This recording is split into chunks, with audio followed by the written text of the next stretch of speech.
In the quiet coastal town of Savona, Italy, among the narrow streets and the echo of church bells, lived a woman whose life was hidden, fragile, and yet profoundly luminous. Her name, Vera Grita, a humble school teacher, a woman of suffering, and now a servant of God. Vera Grita was born in Rome on January 28, 1923. She grew up during a time of war and uncertainty. The shadow of World War II darkened her youth. In 1944, during a bombing raid in Savona, she was trampled by a fleeing crowd. The injuries she suffered would mark her for the rest of her life.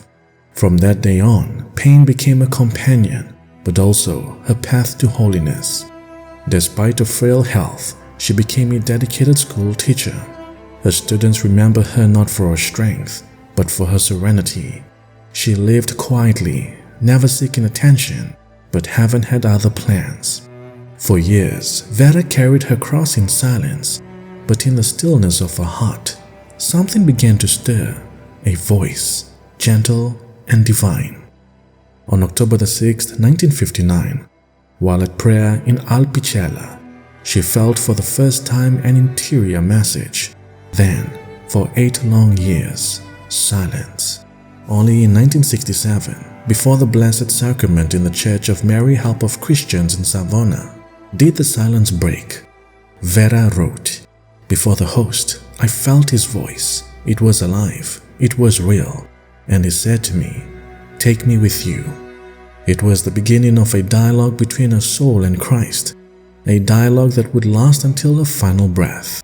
Through these interior locutions, Jesus revealed to her a mission she would call the work of the living tabernacles.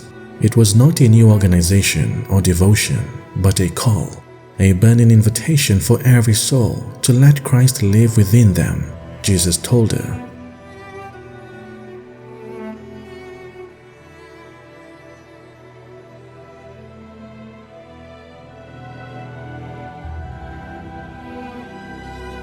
For Vera, the Eucharist was not a symbol. It was Jesus himself, longing to find a home in every human heart. Her mission was simple, but immense: to remind the world that Christ wishes to be carried, not just adored, but lived within the heart, cherished within our heart every single day. She wrote down the words she heard interiorly, 186 messages in all. Every line written under obedience, every phrase entrusted to a Salesian spiritual director, Father Gabriello Zucconi. Her suffering deepened, yet she saw it in the hand of God. On February 2, 1965, Vera made a private vow of perpetual chastity and offered her life as a little victim for priests. Her hospital bed became an altar, her pain a prayer, and her heart a tabernacle where Jesus rested. In her final years, her frail body could barely move, but her soul burned brighter than ever. On November 5, 1968, she offered her life entirely for the birth and growth of the work of the living tabernacles. After her death on December 22, 1969, her writings were carefully preserved by her Salesian family. Every time we receive the Eucharist, He enters us, the same Christ who spoke to Vera Grita.